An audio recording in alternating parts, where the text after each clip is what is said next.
Bonjour à tous, nous allons aborder aujourd'hui le cours sur les pneumonies. Tout d'abord, à l'issue de ce cours, voici les objectifs que vous devrez atteindre. Vous serez capable, à l'issue de ce cours, de définir une pneumonie, de distinguer une pneumonie communautaire liée par rapport à celle liée aux soins ou nosocomiales, de situer l'ampleur du problème posé par les pneumonies, c'est-à-dire de voir quelle est la charge liée aux pneumonies, de décrire les principaux mécanismes de survenue en citant les facteurs de risque et les facteurs favorisants, de décrire les 3 tableaux radiocliniques, décrire les formes cliniques de pneumonie communautaire, essentiellement par rapport aux germes, et vous serez capable normalement de prendre en charge, de donner le plan de prise en charge d'une pneumonie. Le plan que nous allons adopter est le suivant. Nous allons d'abord définir les pneumonies et situer l'ampleur du problème, puis nous aborderons la physiopathologie, la présentation radioclinique, les formes cliniques selon le germe et la prise en charge. Concernant le chapitre 1, pour la définition, la pneumonie est une atteinte infectieuse du poumon profond qui comporte aussi bien les alvéoles, les bronchioles terminales et respiratoires et l'interstitium. Il faut savoir que les pneumonies font partie des infections respiratoires basses. On distingue les pneumonies communautaires qui sont acquises en milieu extra-hospitalier en opposition à celles qui sont acquises en milieu de soins ou pneumonie nosocomiale. Ce sont des pneumonies qui vont survenir 48 heures après l'admission dans la structure de soins, mais ce que l'on distingue également actuellement, ce sont d'une manière beaucoup plus large toutes les pneumonies qui sont liées à des actes de soins, parce qu'on sait qu'actuellement, beaucoup de soins se sont développés en ambulatoire. Nous donnons comme exemple les insuffisants rénaux qui vont 3 fois, 2 fois par semaine dans les centres de dialyse, qui subissent des soins et qui peuvent, au cours de ces séances de dialyse ou ces gestes, être infectés par un germe. Pourquoi cette distinction? Cette distinction est importante parce que les germes en cause dans les pneumonies communautaires sont différents par rapport à ceux des pneumonies qui sont liées à des soins. Vous devinez qu'en cas de pneumonie liée à des soins, par exemple, les germes sont plus virulents et sont même résistants aux antibiotiques. Quelle est l'ampleur du problème? 26% de la pathologie infectieuse est représentée par les pneumonies. On considère également que 5 à 10% de toutes les IRB sont des pneumonies et 60 à 80% des pneumonies sont d'origine bactérienne. Ce sont des éléments importants de savoir quel est le germe, qu'elles sont d'origine bactérienne. Ça veut dire que pour une grande part, les pneumonies seront d'origine bactérienne. Il restera 30 à 40% qui seront des pneumonies qui sont d'origine virale ou autre. Enfin, il est important également de savoir que 30 à 40% des pneumonies aiguës communautaires nécessitent une hospitalisation, c'est-à-dire que jusqu'à 70% des pneumonies vont être prises en charge en ambulatoire et vont nécessiter une surveillance à domicile. Les facteurs de risque, évidemment, sont mieux connus actuellement. Ce sont essentiellement le sujet âgé, les comorbidités, la notion d'hospitalisation antérieure et les habitudes toxiques comme le tabac.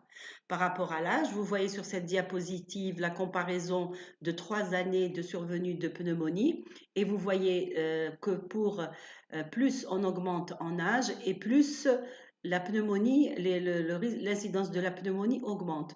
Vous voyez qu'entre 18 et 19 ans, l'incidence est à peu près à 0,33 au cours des 3 années, mais qu'à partir de l'âge de 60 ans, ça s'est multiplié essentiellement par au moins 8. Et ensuite, à partir de 70-79 ans, vous voyez, ça se multiplie par 3, 80-90 ans et au-delà de 90 ans, vous voyez que le risque de survenue de pneumonie est beaucoup plus important.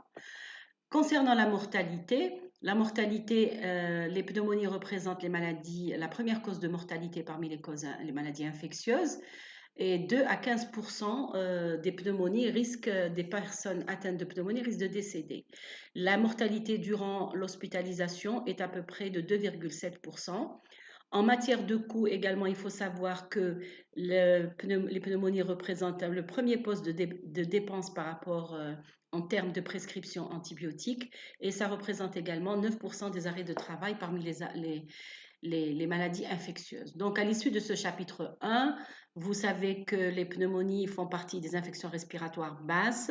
Elles touchent le poumon profond. On distingue, on a les pneumonies communautaires et les pneumonies nosocomiales.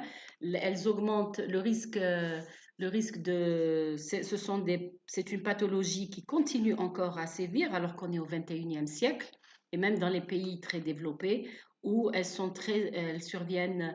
Les facteurs de risque essentiels sont liés à l'âge, c'est-à-dire que plus on est âgé, plus il y a le risque d'infection de pneumonie et également les autres facteurs de risque comme le tabagisme et les comorbidités. Du point de vue de la physiopathologie, on sait que à l'état normal, les voies sous-glottiques sont stériles. Comment la pneumonie se développe? Tout d'abord, les deux voies de contamination qui sont décrites, c'est l'inhalation et la voie hématogène, mais c'est surtout l'inhalation qui est mise en cause. Et ce sont surtout des micro-inhalations qui vont provenir de sécrétions ou d'aspirations d'organismes qui résident dans les sécrétions nasopharyngées, c'est-à-dire que par exemple, dans certains cas, on a une flore saprophyte et le sujet peut développer après une pneumonie, notamment chez les sujets développés, tout simplement parce qu'il est infecté par des sécrétions par des germes qui existent dans ces sécrétions nasopharyngées. Elle peut également provenir d'autres patients, par exemple dans les infections virales, comme la grippe, comme le SARS-CoV-2 qu'on a maintenant, ou bien alors provenir d'animaux, ou bien de l'environnement, comme les légionelloses. Quand survient la pneumonie, la pneumonie, pourquoi elle surviendrait chez tel sujet et pas chez un autre? Eh bien, la pneumonie survient quand il y a une virulence microbienne importante, eh bien, par exemple le staphylocoque, le pseudomonas, quand l'inoculum, c'est-à-dire la quantité de germes qui est inoculée est importante, ou bien alors quand le terrain sous-jacent, c'est-à-dire quand le sujet présente une immunodépression. Rappelons que cette immunodépression peut être soit une immunodépression locale, par exemple, comme c'est l'arbre respiratoire qui est touché, vous avez par exemple les patients qui présentent une BPCO, qui est une maladie liée au tabagisme. Le sujet, ils ont déjà, ces sujets-là ont une fragilité au niveau bronchique, au niveau immunitaire local, donc ils sont susceptibles, ils sont plus facilement atteints d'infections. Et vous avez également les sujets, les immunodépressions actuellement les plus fréquentes, comme le diabète, l'insuffisance rénale et également le sida. Quels sont les facteurs favorisants qui vont développer, qui font le lit de l'infection, du développement d'une infection de type pneumonie? Ce sont essentiellement les infections virales des voies respiratoires, les insuffisances cardiaques, le tabac, les maladies sous-jacentes comme la BPCO et les maladies comme le diabète, l'insuffisance rénale, l'alcoolisme, l'altération d'état de conscience. Quelles sont les conséquences de cette infection? Sur le plan purement à l'impact, il y a trois types de pneumonie. Il y a la pneumonie alvéolaire qui est purement alvéolaire. C'est une alvéolite fibrinoleucocytaire. Il y a la pneumonie bronchique et alvéolaire, c'est la bronchopneumonie et la pneumonie interstitielle. C'est important de connaître ces trois types de pneumonie parce que ça a une traduction radioclinique, on va le voir tout à l'heure. Quels sont les germes qui sont les plus souvent en cause? On l'a dit, ce sont essentiellement les bactéries. Et parmi les bactéries, Streptocoque pneumoniae tient la palme d'or. Ensuite, on a également parmi les bactéries ce qu'on appelait avant les bactéries atypiques, mais en fait, ce sont les intracellulaires.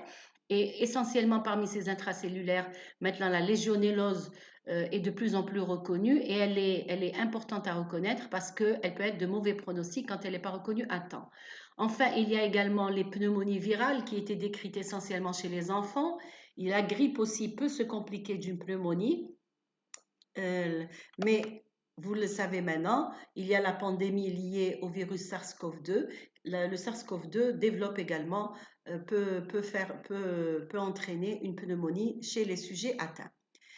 Quels sont les tableaux radiocliniques? Trois tableaux radiocliniques essentiellement. Si on se reporte je vous ai parlé de trois formes anapathes, eh bien on va retrouver trois tableaux radiocliniques. La pneumonie franche lobaire aiguë, la bronchopneumonie en foyer et la pneumonie interstitielle. Quelles sont les caractéristiques de cette pneumonie franche lobaire aiguë? Vous la connaissez très bien puisque vous l'avez étudiée en troisième année en sémiologie. On le sait, c'est le modèle qui est utilisé pour expliquer le syndrome de condensation. Donc, c'est C'est une pneumonie qui va se caractériser par des signes généraux importants, des signes fonctionnels respiratoires et des signes en foyer. Et à la phase d'état, la température et les signes généraux sont très importants. Il peut y avoir une dyspnée, une toux grasse, purulente, parfois rouillée, tachée de sang. Le faciès, vous allez voir, c'est un faciès infectieux avec un faciès vultueux, des rougeurs des pommettes, un herpès labial et un syndrome de condensation. Sur le plan radiologique, cette PFLA va se traduire par une opacité qui va être dense et homogène, systématisée, comme vous le voyez là, systématisée, limitée par la petite scissure vers le bas. C'est ce qui caractérise cette PFLA, c'est-à-dire que l'inflammation est homogène, ce qui traduit ce syndrome de condensation et ce qui donne également sur le plan radiologique cette opacité qui est dense et homogène qui est systématisée, c'est-à-dire qui correspond à un territoire bien défini. Et en regardant bien, vous allez voir également, vous allez voir cette arborescence, ces clartés, en fait, au sein de l'opacité, vous allez voir ces clartés qui correspondent à un bronchogramme aérique. Enfin, on a maintenant la bronchopneumonie en foyer. Celle-là, c'est une atteinte qui n'est plus homogène parce que c'est une dissémination à la fois bronchiolaire et alvéolaire. Il y a toujours le syndrome infectieux, un syndrome bronchique très important au premier plan avec une expectoration purulente, une polypnée qui est fréquente liée à l'extension des lésions. À l'examen physique, vous n'aurez pas le syndrome de condensation franc comme il existe dans la PFLA, mais vous allez avoir plusieurs zones de submatité avec des radios créputants. La radiographie également va montrer plusieurs zones d'opacité alvéolaire ou macronodulaire hétérogène et à la biologie, vous allez avoir une hyperleucocytose, tout comme dans la pneumonie interstitielle d'ailleurs. Tout comme la pneumonie plutôt, la PFLA, vous aurez corrigé. Le troisième tableau, c'est la pneumonie interstitielle. Celle-ci, elle se caractérise également donc par une atteinte de l'interstitium. Il va y avoir une traduction à la fois clinique et radiologique particulière. Le début va être progressif, voire sur quelques jours. Il va y avoir une fièvre, 38-39, une toux sèche, des signes généraux variables, mais également une atteinte des voies aériennes supérieures qui est souvent associée, parce que je le rappelle, c'est une pneumonie qui est liée en général à des virus. La radiographie thoracique est également très caractéristique parce qu'elle va révéler des opacités hétérogènes, localisées, réticulonodulaires et en général, on dit que ce sont des images réticulo-micronodulaires. Vous verrez ça en séance de radiologie où on vous montrera la différence entre les images, l'opacité alvéolaire de la PFLA, celle de la bronchopneumonie et celle de la pneumonie interstitielle. Donc là, nous avons les trois tableaux radiocliniques, mais attention, nous sommes en médecine, les malades, on peut décrire la maladie, mais tous les malades ne se ressemblent pas. Donc la présentation clinique peut ne pas, disons, épouser ces caractéristiques-là. Ça peut être moins caractéristique, c'est-à-dire vous pouvez avoir des formes frustres avec un début insidieux, vous pouvez avoir également des formes avec altération isolée de l'état général. Par exemple, je pense en particulier au sujet âgé. Vous vous rappelez tout à l'heure, au début de mon exposé, je vous ai dit que le sujet âgé était une personne à risque. Donc, les sujets âgés sont des personnes à risque parce que ce sont des personnes qui ont une diminution. Vous savez que quand on prend de l'âge, il y a une diminution physiologique, disons, de toutes les fonctions, mais également le sujet âgé est un sujet qui a été exposé à beaucoup de facteurs, qui peut avoir été exposé à des facteurs toxiques, aussi bien le tabac que la pollution atmosphérique, que la pollution domestique. Il est également sujet à des affections chroniques qui vont l'affaiblir. Donc, les personnes âgées présentent des pneumonies, mais attention, le tableau peut être frustre, c'est-à-dire c'est pas un tableau vraiment de pneumonie avec la toux, etc. C'est plus un tableau d'altération de l'état général, ou bien alors avec des signes extra-respiratoires prédominants. On a la pneumonie allégionnelle qui est très caractéristique. Vous avez également les formes bruyantes qui entraînent un véritable œdème lésionnel. C'est une forme bruyante parce qu'il y a une atteinte très diffuse qui est pratiquement bilatérale, donc la dyspnée est au premier plan. Donc il est important de bien connaître ces formes-là. Et vous avez également les formes qui peuvent être compliquées d'hémoptysie, de pneumothorax ou de dissémination septique, par exemple. L'hémoptysie, par exemple, dans les infections pneumoniques à Klebsiella, le pneumothorax également, qui peut survenir dans le cas des staphylococci. Donc, on voit que sur le plan radioclinique, on a essentiellement 3 tableaux radiocliniques, mais on n'oublie pas qu'il peut y avoir des formes qui ne sont pas typiques.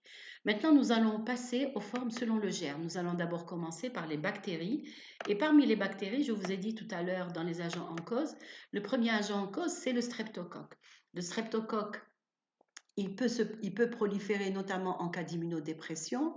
Il représente à peu près 16 à 51% des pneumonies communautaires hospitalisées et en soins intensifs, l'incidence peut augmenter jusqu'à 54%. Alors ce qu'il faut savoir, c'est qu'avant l'antibiothérapie, c'est-à-dire avant qu'on mette au point les antibiotiques, la mortalité était très élevée, jusqu'à 77%. Et ensuite, avec l'avènement des antibiotiques, cette mortalité a baissé. Elle a baissé jusqu'à 28%. Pourquoi on a des problèmes pour faire baisser cette mortalité? Parce que vous avez vu que cette pneumonie augmente avec l'âge, et notamment chez les immunodéprimés, mais il y a aussi le problème de résistance et de sensibilité diminuée du streptocoque, notamment à l'antibiotique de choix pour ce germe que sont les bêta-lactamines. Et vous avez un travail très intéressant qui a été fait par nos collègues et mené par le professeur Rahal. Ils ont mené depuis de nombreuses années la surveillance de la résistance des bactéries au niveau du territoire national. Et on voit très bien que le streptocoque que l'on a en Algérie a une sensibilité diminuée. Vous trouverez ce travail sur le site de l'Institut Pasteur, je suppose. Hein. C'est un travail qui est disponible. Alors, concernant maintenant, donc cette mortalité, on l'a dit, elle peut être liée à la résistance, aux facteurs de risque également, et au fait que les défenses immunitaires soient compromises. Comment se présente cette pneumonie? Elle se présente le plus souvent sous forme de tableau de PFLA, ou bien alors si c'est un sujet immunodéprimé, elle prendra une forme fruste qui n'est pas le tableau typique de la PFLA. Sur le plan de la biologie, vous allez avoir une hyperleucocytose et le germe pourra être isolé au niveau de l'hémoculture, en sachant que l'hémoculture, la rentabilité de l'hémoculture, c'est-à-dire qu'on ne trouve pas toujours le streptocoque dans l'hémoculture, on a à peu près 20% de rendement. Le deuxième germe, c'est le staphylocoque qui donne des infections respiratoires basses graves parce que c'est un germe qui est résistant aux antibiotiques, qui entraîne des nécroses également, et ces nécroses vont entraîner des destructions au niveau parenchymateux avec une extension des lésions et avec un risque également, une extension également hématogène, donc un risque de septicémie. Ce caractère nécrotique en fait ce caractère nécrotique d'extension hématogène va nous donner un tableau de septicémie avec sur le plan radiologique des images très variables sur une même radio et très variables d'un jour à l'autre chez un même malade. Je m'explique, c'est-à-dire que chez un même malade, plutôt que d'avoir une seule opacité, vous pouvez avoir plusieurs foyers de bronchopneumonie, une image d'abcès, des lésions, une image de pneumothorax, d'épanchement pleural. Donc, c'est un tableau qui est très, très bruyant et en général, le patient a un mauvais état général. Le diagnostic également, l'apport des examens microbiologiques, vous avez une hyperleucocytose et vous pouvez isoler le germe au niveau d'une porte d'entrée. C'est une pathologie également dont le pronostic peut être réservé. Il peut être réservé parce que du fait des maladies associées, rappelez-vous, ce sont en général des sujets immunodéprimés, des sujets âgés, de l'importance de l'infection, parce que ça risque de donner, même à l'échelle du poumon, un pneumothorax, des abcès, etc. Donc il y a une mise en jeu, une atteinte des capacités respiratoires, donc il y a un risque également de détresse respiratoire. Et il y a également le deuxième risque, c'est le fait qu'il y ait un risque de septicémie et également la problématique de la résistance aux antibiotiques. Parmi les grammes négatifs, maintenant nous passons aux grammes négatifs, nous avons fini avec les deux germes essentiels des grammes positifs. Parmi les grammes négatifs, pour les grammes négatifs en général, ce sont des infections de mauvais pronostic qui surviennent sur un terrain immunodéprimé ou bien chez des personnes alcooliques ou bien qui ont un âge avancé. Alors pour les sujets alcooliques, ce sont les sujets qui prennent de façon régulière de l'alcool et qui sont dépendants de cette prise. Les sujets avancés également sont des personnes à risque. Il y a beaucoup de germes qui peuvent être en cause. En général, ce sont des pneumonies de type nosocomial, mais on peut également avoir des pneumonies de type communautaire. Et parmi ce type de pneumonie communautaire, nous avons la pneumonie à Klebsiella pneumoniae, qui est la plus fréquente des pneumonies communautaires, c'est-à-dire qui survient en dehors de l'hôpital, en général chez des sujets diabétiques ou alcooliques. La présentation clinique, c'est une altération de l'état général avec une expectoration hémoptoïque. Rappelez-vous, je vous ai dit qu'il y avait des zones de nécrose, donc il est normal, enfin, comme il y a de la nécrose, donc il y a de l'hémoptysie. Les crachats sont rouillés, ils sont teintés de sang, on peut même avoir de l'hémoptysie. Et sur le plan de la radiologie également, cette infection donne une présentation radiologique assez particulière du fait des phénomènes inflammatoires qui sont très très importants et ça donne en fait un aspect typique de pneumonie bombante, c'est-à-dire que par exemple quand c'est une atteinte au niveau du lobe supérieur, vous allez avoir un bombement de la petite scissure du fait des phénomènes inflammatoires qui sont très importants. Nous allons passer maintenant aux germes intracellulaires qui font partie également des bactéries. Vous avez d'abord les mycoplasmes. Ce qui caractérise en fait ces germes intracellulaires, c'est la difficulté de leur isolation. C'est pour ça qu'on les a classées à part, parce qu'elles n'ont pas de paroi, donc elles sont difficiles à reconnaître. Mais il y a des moyens. Donc, il y a le mycoplasme qui est la plus petite bactérie connue et donc qui est à croissance lente. Elle est à transmission interhumaine, ça donne des petites épidémies et la symptomatologie respiratoire va s'associer à des signes extra-respiratoires. Le diagnostic, évidemment, comme il est difficile de diagnostiquer, de reconnaître, de cultiver cette bactérie, le moyen qui a été retrouvé, qui est proposé entre autres, c'est la sérologie. La sérologie, en fait, ça mesure des taux d'anticorps au début de l'infection, c'est-à-dire qu'on va faire un prélèvement à T1 au début et on va faire un prélèvement 15 jours après et on va voir qu'il va y avoir une augmentation des anticorps antipneumoniques.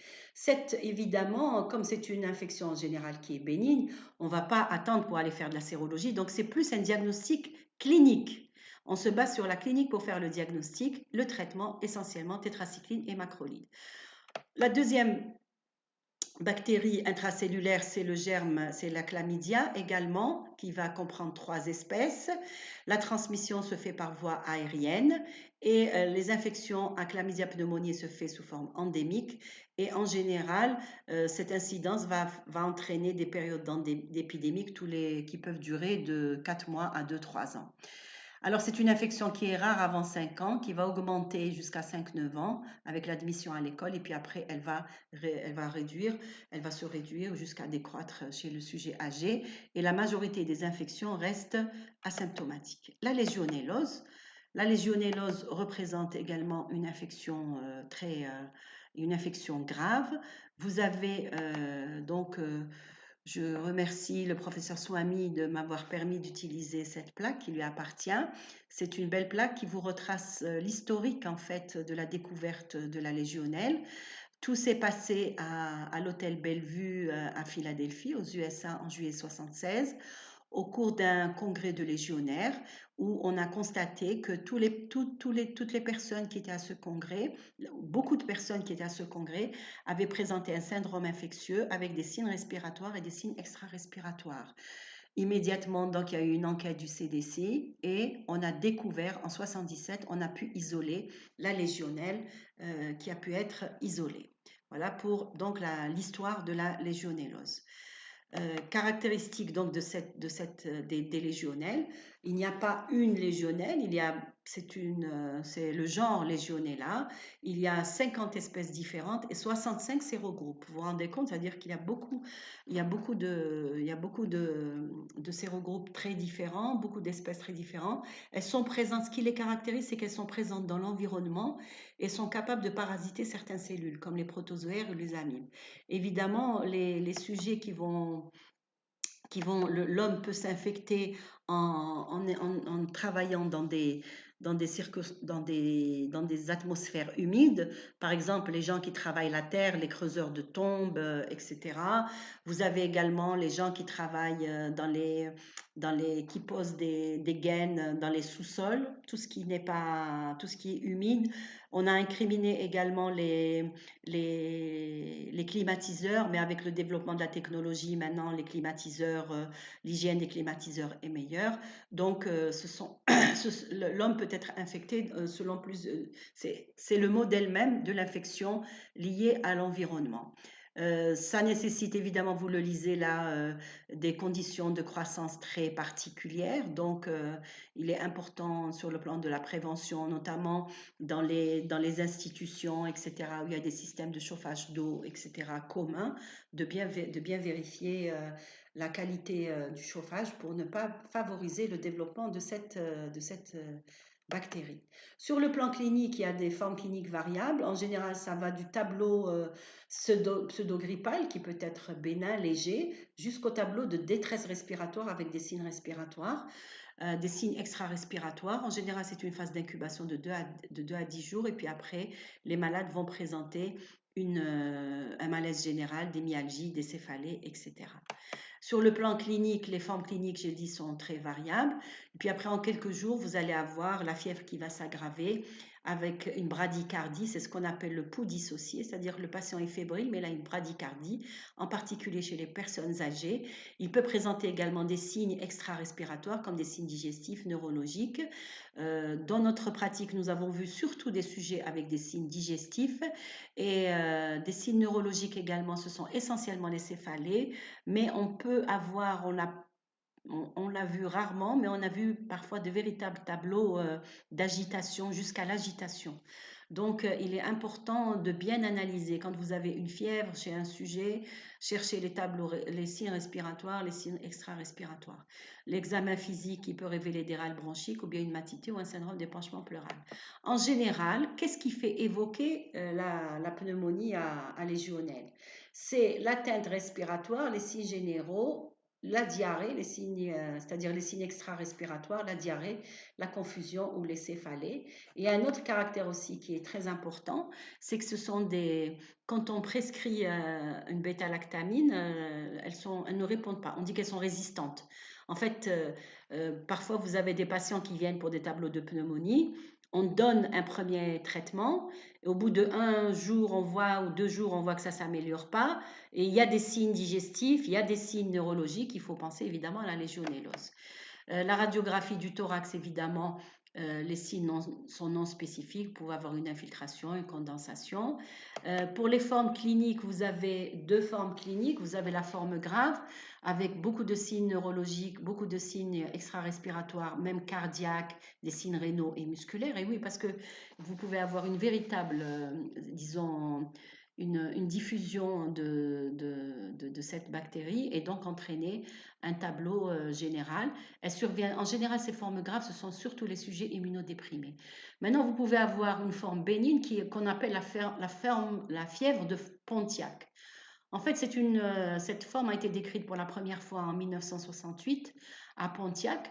Et ensuite, Pontiac, c'est aux États-Unis. Ensuite, quand on a trouvé en 77 la légionellose, eh ben on est retourné, on a revu les prélèvements et tout, et on s'est rendu compte que c'était le même germe. Bon, dans ce cas-là, c'est comme un tableau pseudo-grippal, hein. Il n'y a pas de pneumonie, il n'y a pas de phase d'incubation. La phase d'incubation est très courte. Donc, entre ces 2 formes-là, vous avez donc la forme de pneumonie. Sur le plan de la biologie, le tableau biologique est très aussi particulier. Vous avez une polynucléose, vous pouvez avoir un bilan hépatique et ou rénal qui est atteint, qui est perturbé, et une gazométrie sanguine qui peut être également perturbée. La recherche évidemment de la bactérie est très difficile. En général, on fait une recherche d'antigènes solubles dans les urines. Donc, on a fini les pneumonies liées aux germes intracellulaires. Concernant les pneumonies virales, on a fini les pneumonies bactériennes. Donc, on a vu les grammes positifs, les grammes négatifs, les bactéries intracellulaires. Nous allons voir maintenant les pneumonies virales. Les pneumonies virales, en général, je vous ai dit au début de mon exposé que ça concernait surtout l'enfant, mais ça peut être aussi une complication de la grippe, hein. Vous pouvez également avoir des pneumonies au cours de la grippe. Ce sont en général des formes graves et on l'a bien vu en 2009 au décours de l'épidémie de grippe H1N1 où on a eu chez des sujets des tableaux de pneumonie qui parfois ont été de très mauvais pronostics. Elles ont un caractère en général épidémique, surtout pour la grippe, hein. Maintenant, il y a évidemment un autre germe qui est maintenant que vous connaissez tous, dont vous avez tous entendu parler, c'est le germe SARS-CoV-2 qui fait partie des coronavirus et qui est actuellement nous pose problème. On ne peut pas parler des pneumonies sans parler de la pneumonie à SARS-CoV-2. À SARS-CoV-2. Alors, le virus, c'est SARS-CoV-2 et la maladie, c'est Covid-19. Il ne faut pas faire de confusion. Donc, c'est la pandémie actuelle. Les signes cliniques sont très variés, variables chez un même sujet. Vous pouvez avoir des signes généraux, des signes respiratoires. Vous avez tous entendu parler de la perte de goût et de la perte de goût et de la perte de l'odorat, des signes digestifs, des signes neurologiques et cutanés.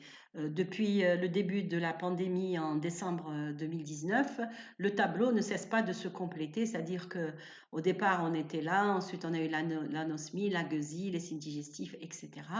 Ce qu'il faut savoir, c'est que les signes cliniques sont très très variés et même chez un même sujet, ils peuvent être très variables. Concernant maintenant la présentation, en général, 80% sont des formes bénignes ou asymptomatiques, ça on le sait. Et ensuite, vous avez des formes qui peuvent se compliquer des pneumonies. Ces pneumonies sont classées, surviennent chez qui en général? Chez des patients qui ont des facteurs de risque, par exemple les sujets âgés, les sujets hypertendus, les sujets diabétiques, insuffisants rénaux, les patients qui sont porteurs de maladies chroniques, d'immunodépression, VIH, etc., ou les malades qui sont sous immunodépresseurs, sous corticothérapie au long cours, etc. En général, l'imagerie donne des lésions interstitielles ou de la condensation. Le diagnostic de certitude, évidemment, c'est la PCR, parce qu'il faut isoler le germe. Vous avez beaucoup entendu parler du scanner, etc. Le scanner, ça a été la première fois où on l'a utilisé, mais en fait, ça a été un moyen, disons, c'est surtout pour avoir l'étendue des lésions, mais quand on a la PCR, c'est la PCR qui nous fait le diagnostic. L'imagerie nous aide à conforter le diagnostic en attente de la PCR, en attente de la confirmation, et ça nous aide également avec la clinique parce que on a souvent tendance à croire à penser que ça se classe essentiellement sur l'atteinte radiologique, mais également c'est la clinique, la radio et également le bilan biologique. Donc on a une forme légère, modérée, sévère et critique. Bon, je vous ai parlé de la pneumonie à Covid-19 parce qu'il me semblait que c'était très important. Nous sommes en pleine pneumonie, nous sommes en pleine pandémie, donc il est important que vous sachiez ce que c'est que cette pneumonie à Covid-19. Maintenant, nous allons aborder la prise en charge. Comment se fait la prise en charge? Parce que là, nous avons vu, disons, en théorie, qu'est-ce qu'il fallait savoir pour prendre en charge. Maintenant, comment je prends en charge? D'abord, comment je pose mon diagnostic? Ensuite, quel est le degré de sévérité? Ensuite, quel est le germe? Est-ce qu'il faut que j'isole le germe? Et quel traitement il faut donner? Est-ce qu'il faut un antibiotique? Et si oui, quel antibiotique? Tout d'abord, sur le plan du diagnostic, le diagnostic positif est un diagnostic qui est très facile parce qu'il permet en fait d'être posé facilement sur la base essentiellement de la clinique et de la radiologie. D'accord? Donc, c'est un diagnostic qui est posé essentiellement sur la base de la radiologie, de la clinique, pardon, et de la radiologie. Évidemment, on peut se poser la question, comment je fais la différence entre bronchite et pneumonie? Eh bien, bronchite et pneumonie, c'est très simple. La bronchite vient aussi avec de la fièvre, la bronchite aiguë, hein. Elle vient avec de la fièvre qui peut être inconstante. En général, elle est inconstante, une brûlure rétrosternale, parfois de la toux, parfois on a une atteinte des voies aériennes supérieures et l'auscultation est normale ou bien des râles bronchiques diffus. Alors que la pneumonie, vous avez des signes auscultatoires en foyer, un syndrome infectieux qui est beaucoup plus important. Donc, on demandera une radiographie à chaque fois que j'aurai ici, évidemment, des signes en foyer, ou bien alors je serai chez un immunodéprimé, ou bien alors je serai chez quelqu'un qui a des comorbidités, ou bien alors, attention au sujet âgé, j'ai beaucoup insisté sur le sujet âgé pour dire que le tableau pouvait être atypique. Évidemment, après, une fois que j'ai fait ma clinique et ma radio, je dois quand même éliminer d'autres diagnostics comme la tuberculose pulmonaire, l'embolie pulmonaire, l'épanchement pleural, le cancer bronchopulmonaire. Un point particulier par rapport au cancer parce que le cancer, il peut être révélé par une pneumonie. Je m'explique, c'est-à-dire que vous pouvez avoir un sujet qui est fumeur, qui a longtemps fumé et qui consulte pour une pneumonie. Il est traité pour sa pneumonie et à l'issue du traitement, on découvre une lésion sur le plan radiologique qui va persister, qui va être évocatrice de cancer bronchique. Donc, la clinique et la radiographie suffisent à établir le diagnostic. Maintenant, quel est le degré de sévérité? Le degré de sévérité, évidemment, le degré de sévérité, on a identifié les signes de gravité. Les signes de gravité, les signes que l'on retrouve à l'anamnèse, c'est l'âge avancé, la grabbatisation préalable à la pneumonie, tout ce qui entraîne une immunodépression. Vous l'avez compris, ça veut dire que l'anamnèse, il faudra rechercher tous ces éléments-là. Vous avez ensuite également, il faudra prendre en compte également les conditions socio-économiques défavorables des patients parce que avec l'isolement social, parce qu'il y a un risque d'inobservance, la pneumonie, si elle est traitée rapidement, et bien, même chez un sujet immunocompétent, hein, il faut traiter toujours rapidement. Si on voit que le sujet a des difficultés pour accéder au traitement, c'est-à-dire qu'il ne peut pas acheter le traitement, il faut bien voir quelles sont ses conditions et faire en sorte qu'il ait son traitement. Et également, il faut voir également les risques d'inobservance. Ensuite, vous avez également, à côté de ces signes anamnéstiques, vous avez les signes physiques. Les signes physiques de gravité, ce sont essentiellement ceux qui sont en rapport avec une atteinte des fonctions vitales, ce qui est logique, c'est-à-dire un rythme respiratoire qui est accéléré, un sepsis grave ou un choc septique, une confusion aiguë, une température inférieure à 35, une température supérieure à 40 et des troubles de la déglutition. Ensuite, vous avez les signes paracliniques. Les signes paracliniques radiologiques et biologiques. Radiologique, c'est l'atteinte multilobaire initiale, ou bien quand il y a une extension rapide des lésions, quand il y a une cavité, ou bien quand il y a une pleurésie. Et sur le plan biologique, c'est la présence d'une acidose métabolique, d'une leucopénie ou d'une hyperleucocytose, d'une insuffisance rénale aiguë ou d'une coagulopathie. Évidemment, c'est bien beau de donner tous ces signes, mais comment utiliser ces signes? Eh bien, ces signes, on les utilise à partir de scores. Ce sont des scores cliniques. Les scores, qu'est-ce que c'est que les scores? Ce sont des instruments, des outils qu'on utilise pour décrire une population, pour évaluer les performances d'une unité de soins, etc. Les scores ont été inventés d'abord, en fait, mis au point dans le cadre d'études dans le cadre de la recherche, puis après, ils ont été utilisés en pratique clinique. Pour nous, pour les pneumonies, ce dont on a besoin, on veut savoir qui prendra en charge en ambulatoire, qui est hospitalisé et où. Je vous ai dit tout à l'heure que 60 à 70% ne sont pas hospitalisés. Eh bien, il faut savoir les sélectionner, ces malades qui doivent être pris en charge en ambulatoire. Et ensuite, qui est hospitalisé et où? Vous savez qu'à l'hôpital, il y a deux secteurs. Il y a le secteur médical et le secteur réanimation. Selon le degré de gravité, on peut orienter le malade soit vers le secteur médical, pneumologie, médecine générale, médecine interne, ou bien alors vers le secteur de réanimation ou de soins intensifs. Les scores ont été élaborés en fait à partir de larges bases de données. C'est ce qu'on appelle les biostatistiques. Hein. Ce sont des biostatistiques. On valide ensuite ces analyses et ça donne des scores. Quels sont les scores qu'on utilise pour les pneumonies? Alors, on a le score de Fine ou le Pneumonia Severity Index, le PSI. Vous avez le British Thoracic Society qui a mis au point le CURB 65 ou le CRB 65, qui est le score simplifié. Et vous avez enfin, pour mémoire, je vais vous parler du score de l'American Thoracic Society. Alors, le PSI ou le score de Fine a été élaboré dans une étude menée par Michael Fine, d'où le score de Fine, d'où le nom de score de Fine. C'est une étude qui a été menée en 97 et le principe qui a été fait, c'est qu'on a colligé au moins 14 000 cas, plusieurs hôpitaux qui ont mis en commun tous leurs malades. Ensuite, ils ont validé les malades à étudier, c'est-à-dire qui répondaient aux critères, qui avaient toutes les données. Et puis après, on a identifié un score. Voilà, donc en fait, on a mis les critères. Vous voyez, il y a les critères, les antécédents cliniques et paracliniques. Et on pondère chaque critère avec des points. On commence avec l'âge. Si c'est un homme, on met son âge en entier, c'est-à-dire il a 75 ans, on laisse 75 ans. Si c'est une femme, 75 ans moins 10, ça lui fait 65. D'accord? On va faire un petit exercice. Alors, si c'est une femme et elle a 75 ans, on lui enlève 10 points. Elle a une néoplasie, ça lui fait donc 65. Elle a une néoplasie, donc plus 30, ça lui fait 95. Elle a un problème de rein, donc ça lui fait 105. Elle a une fréquence respiratoire qui est élevée, 105 et 20, ça fait 125, avec une température qui est supérieure à 40, donc on était 125, ça fait 130, 140, plus elle a une glycémie qui est élevée, j'étais à 140, donc ça lui fait 150, et je vais voir où je la classe.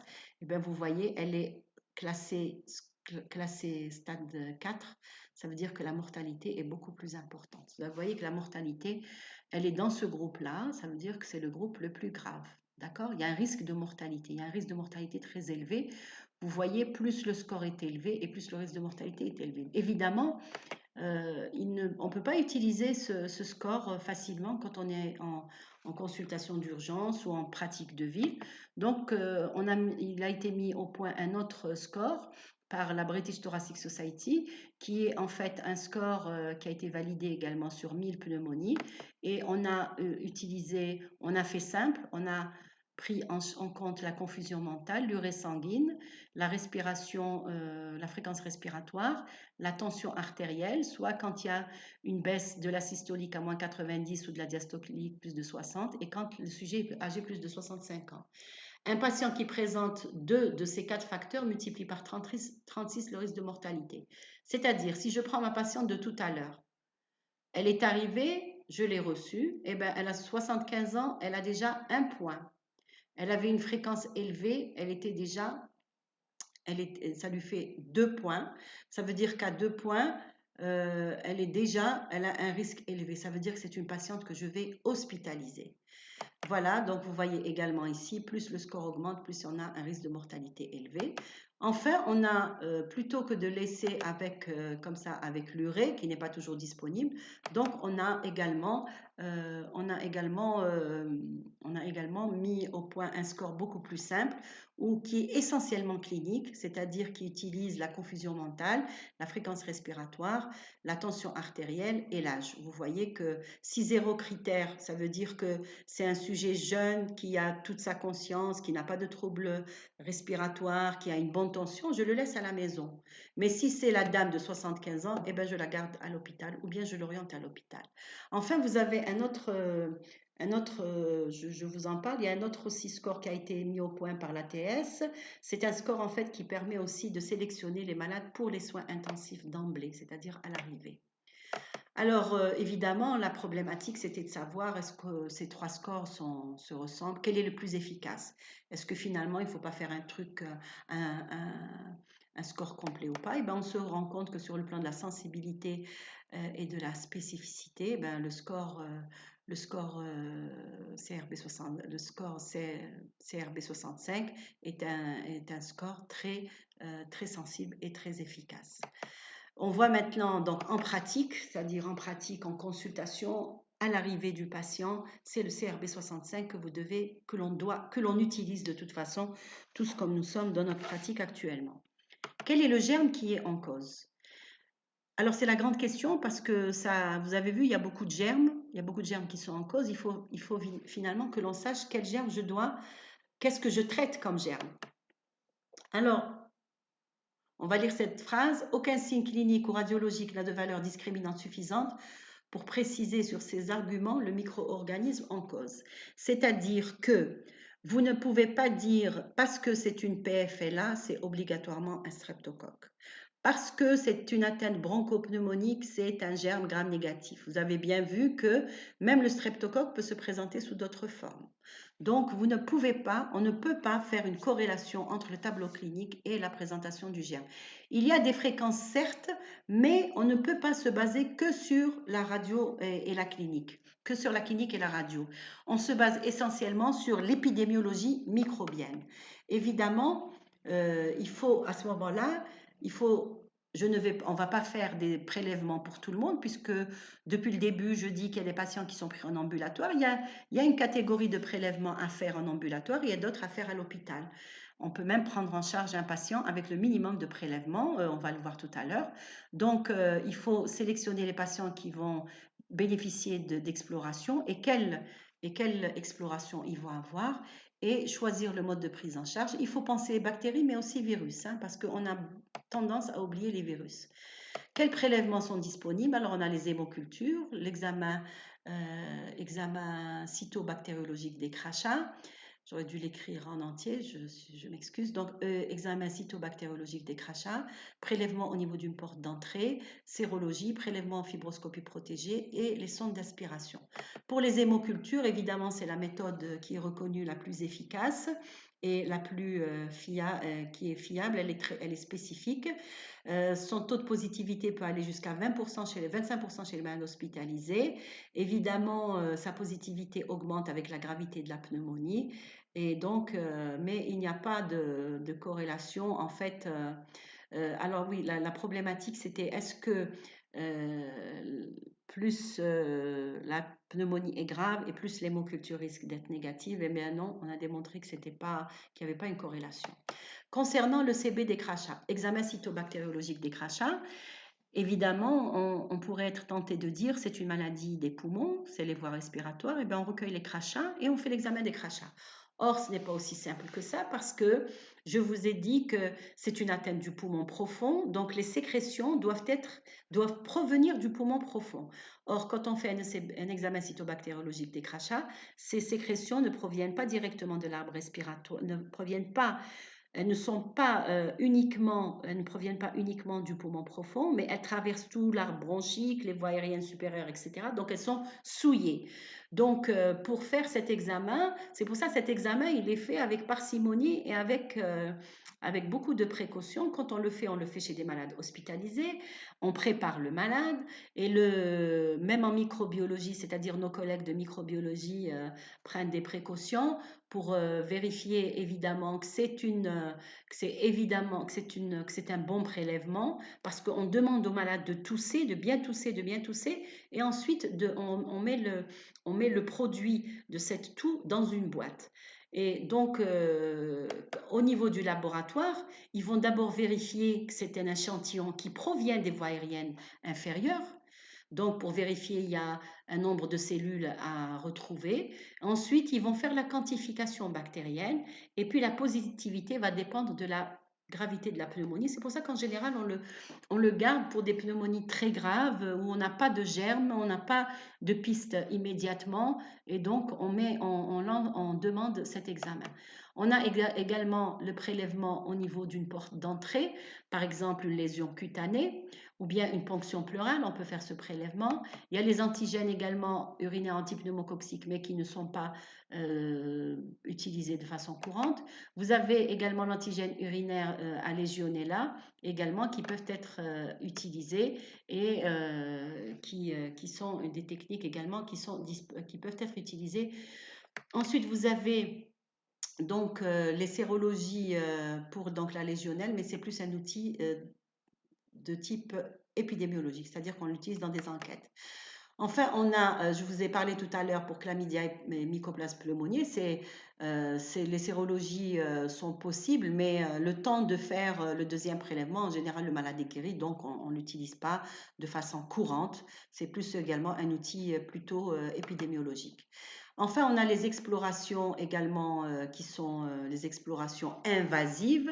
Par exemple, les explorations invasives comme la fibroscopie protégée. La fibroscopie protégée, c'est quoi? C'est une fibroscopie, mais on introduit à l'intérieur un dispositif qui est stérile parce que je vous ai dit tout le but, c'est de prélever des sécrétions du territoire malade. Donc, on fait en sorte de prélever à ce niveau-là des sécrétions pour avoir, pour avoir un germe également qui puisse être utilisé. Parfois, on peut faire également un brossage distal toujours protégé et le lavage broncho-alvéolaire qui peuvent être faits, mais ce n'est pas des examens de routine et qu'on fait facilement. Alors, quels sont les examens à faire en ambulatoire? En ambulatoire, on fait essentiellement la formule numération sanguine, les hémocultures. Eh bien oui, en ambulatoire, on peut faire des hémocultures. Il faut le faire parce que c'est un examen qui peut être intéressant, qui peut être rentable. Quand c'est possible, il faut le faire. Ensuite, on a à l'hôpital, c'est d'abord les examens non invasifs. Alors, on a la formule, les hémocultures, la porte d'entrée, examen des crachages, je vous ai dit quelles étaient les limites et pour qui on les faisait, les sérologies dans quelles situations, et enfin, dans des situations bien particulières, on fait également les prélèvements au niveau de la porte d'entrée, et dans des situations bien particulières, on peut faire un examen invasif. Donc, vous voyez que pour les explorations, essentiellement le diagnostic d'infection donc de pneumonie, il est posé sur la radio et sur la clinique et sur la radio. Maintenant, l'origine bactérienne ou virale, c'est essentiellement la formule d'abord qui va nous orienter parce que vous pouvez avoir soit une hyperleucocytose ou une leucopénie une hyperleucocytose en cas d'atteinte bactérienne ou bien une leucopénie en cas d'atteinte virale, mais même dans certaines infections bactériennes, vous pouvez avoir des leucopénies. Et enfin, vous avez des prélèvements à visée diagnostic microbiologique de certitude. En premier lieu, ce sont les hémocultures. À chaque fois que la température est supérieure à 39, on doit faire les hémocultures. Enfin, et les prélèvements au niveau des pertes d'entrée. Maintenant, le traitement. Nous abordons le dernier volet qui est le traitement. Le traitement, c'est essentiellement, évidemment, qui dit infection bactérienne dit antibiotique, mais également soins de support. Soins de support, c'est-à-dire c'est tout ce qui est relatif à la nutrition, tout ce qui est relatif à la prévention des complications de l'alitement, etc. Ce sont des éléments que l'on risque de sous-estimer, mais qui ont toute leur importance, essentiellement la nutrition, les complications de l'alitement, etc. Enfin, on a pour ce qui est du traitement antibiotique, est-ce qu'il faut un antibiotique? Oui, si c'est une bactérie qui est en cause, évidemment. Si on a tous les éléments, on a le tableau radioclinique, on a le syndrome infectieux, on a la formule, on a les circonstances, l'épidémiologie, microbiologique, etc. Et il faut savoir que ce choix se fait en urgence. Je dis en urgence, c'est-à-dire que vous n'avez pas de preuve bactériologique. Vous devez prescrire un traitement. Donc, ce prélèvement, j'ai dit cette analyse va se faire donc sur l'analyse de l'ensemble des éléments. Quels sont les germes? Eh bien, je réfléchis. Je vais d'abord voir quelles sont les circonstances de survenue. Est-ce que c'est une pneumonie communautaire? Est-ce que c'est une pneumonie nosocomiale? Est-ce que c'est un sujet âgé? Est-ce qu'il vit en institution? Est-ce que c'est un diabétique? Est-ce que on est en situation d'épidémie, de pandémie? Est-ce qu'il est âgé? Est-ce qu'il est jeune? Est-ce qu'il est diabétique, insuffisant rénal, VIH? Est-ce qu'il est fumeur? Est-ce qu'il est alcoolique? Est-ce qu'il est toxicomane? Tout ça nous permet en fait de voir que parce qu'il est difficile de corréler en fait un tableau clinique un tableau radioclinique à un germe particulier. C'est pour ça qu'il est important d'analyser l'ensemble des éléments. Par exemple, plus de 65 ans, on peut avoir le pneumocoque. De même que chez les sujets institutionnalisés. Alors, institutionnalisés, ça veut dire qu'ils vivent dans des maisons de retraite, des maisons de personnes âgées. En Algérie, nous n'avons pas beaucoup de maisons de sujets âgés, mais ça existe. Donc, intéressez-vous à cet aspect-là si vous recevez un patient qui vient de ces institutions. Dans ces institutions, vous avez de pneumocoques, du BGN, du staphylocoque, des anaérobies, de la légionnaire. Chez les alcooliques, on a vu tout à l'heure Klebsiella, qui fait partie des BGN. Comorbidité, vous pouvez avoir le staph. Vous pouvez avoir pneumocoque, l'hémophilus influenzae chez le bronchopathe. Vous avez également chez les personnes qui ont une notion d'hospitalisation antérieure, au cours de l'année antérieure, si c'est un pneumocoque, risque d'être à sensibilité diminuée. S'il a été hospitalisé 2 à 4 semaines avant, attention au BGN. En cas d'inhalation, c'est-à-dire chez les personnes qui ont des maladies neurodégénératives, à ce moment-là, les BGN, les staphylocoques et les anaérobies doivent être suspectés. Et vous voyez, vous allez lire à tête reposée ces tableaux.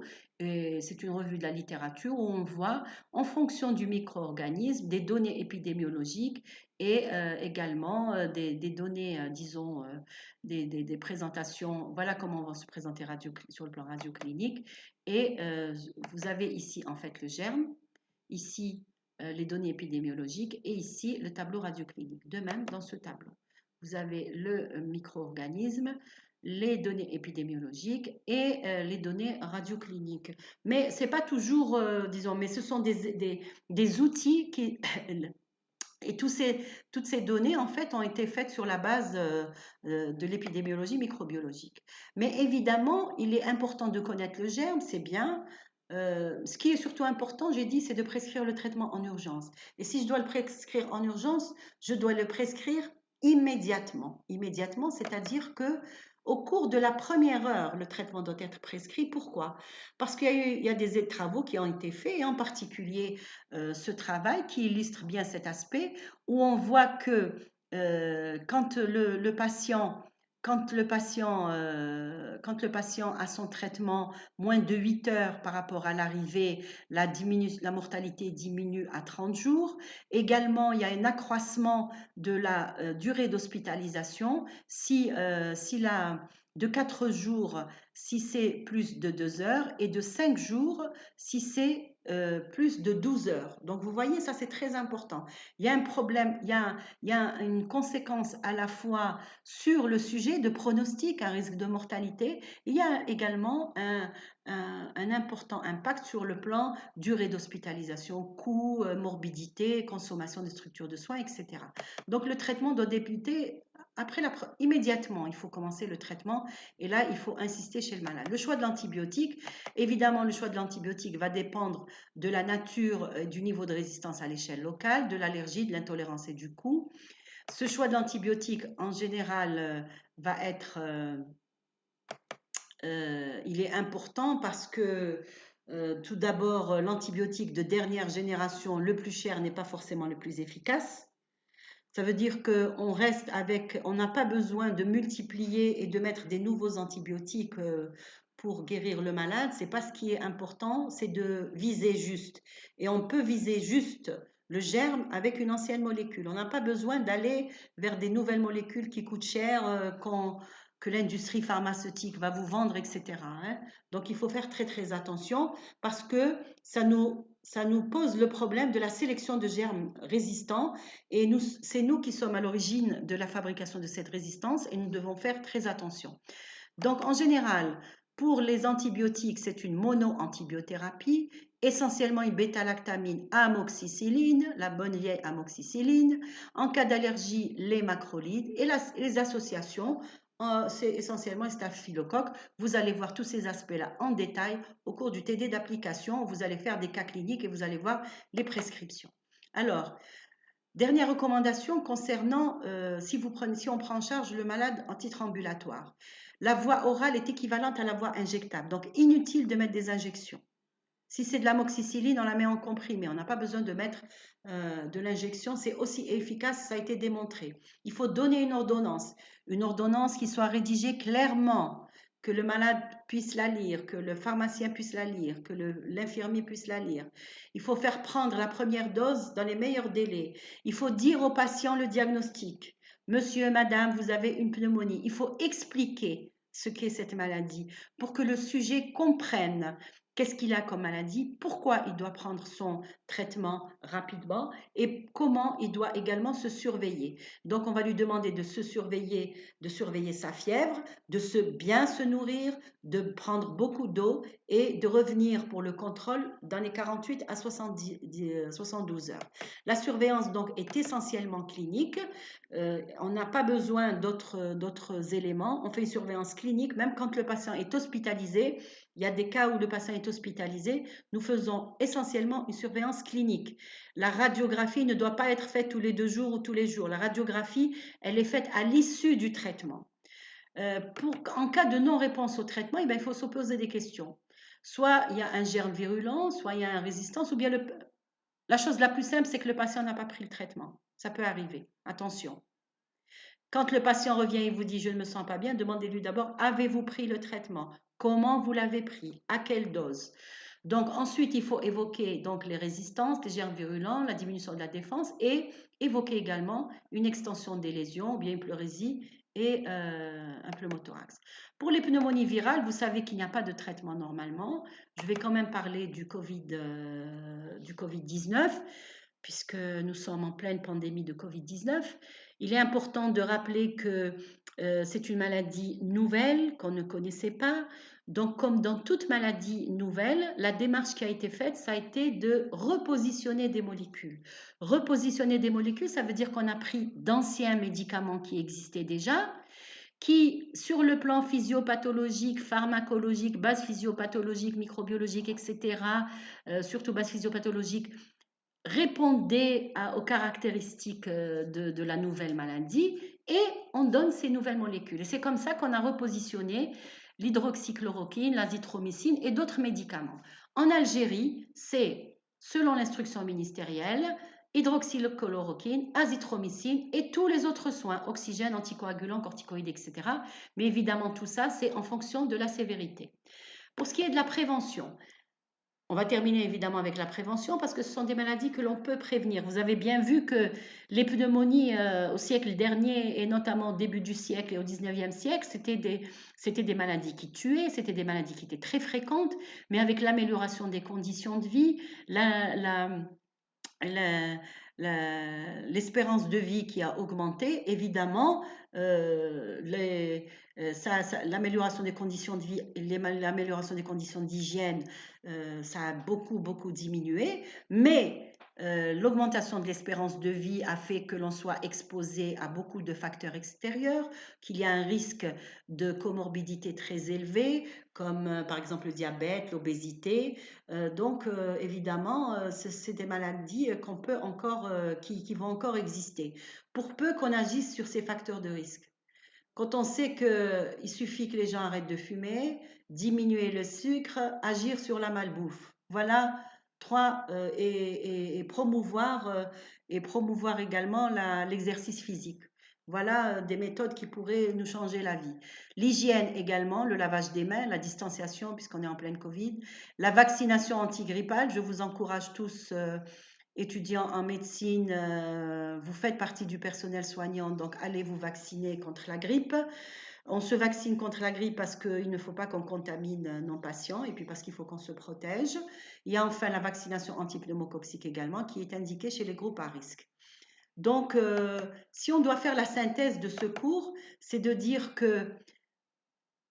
qu'est-ce que je retiens? La pneumonie, c'est une infection des voies respiratoires, des voies respiratoires basses. Le diagnostic est essentiellement clinique, radiologique, mais j'élimine les autres diagnostics et je fais attention aux formes frustres. J'évalue la gravité, je recherche les autres facteurs et en première intention, j'utilise mon score CRB 65. Est-ce que je dois isoler le germe? Eh bien, si je dois isoler le germe, évidemment, pour isoler le germe, j'analyse. J'analyse mes circonstances de survenue, le patient, qui est le patient, ses comorbidités, etc. Donc, il est important de faire toute cette toute cette démarche pour identifier le germe. Sur le plan du pronostic, qu'est-ce qui impacte sur le pronostic? Ce qui impacte sur le pronostic, c'est le choix du traitement. Le choix du traitement essentiellement. C'est-à-dire que même en devant une pneumonie d'origine bactérienne, même en l'absence de signature microbiologique, on doit viser juste, c'est-à-dire cibler le bon germe. Cibler le bon germe, c'est-à-dire analyser de façon exhaustive, avec discernement, le tableau radioclinique, le tableau biologique, etc., l'ensemble des éléments. Il est faux de penser que si je mets une antibiothérapie à large spectre, je couvre le malade. Non, il faut bien analyser le tableau du patient avec l'ensemble de ces éléments et n'oubliez pas l'épidémiologie microbiologique. Il faut également retenir que le traitement doit être instauré le plus rapidement possible et que l'isolement du germe est surtout important chez les malades hospitalisés plutôt qu'en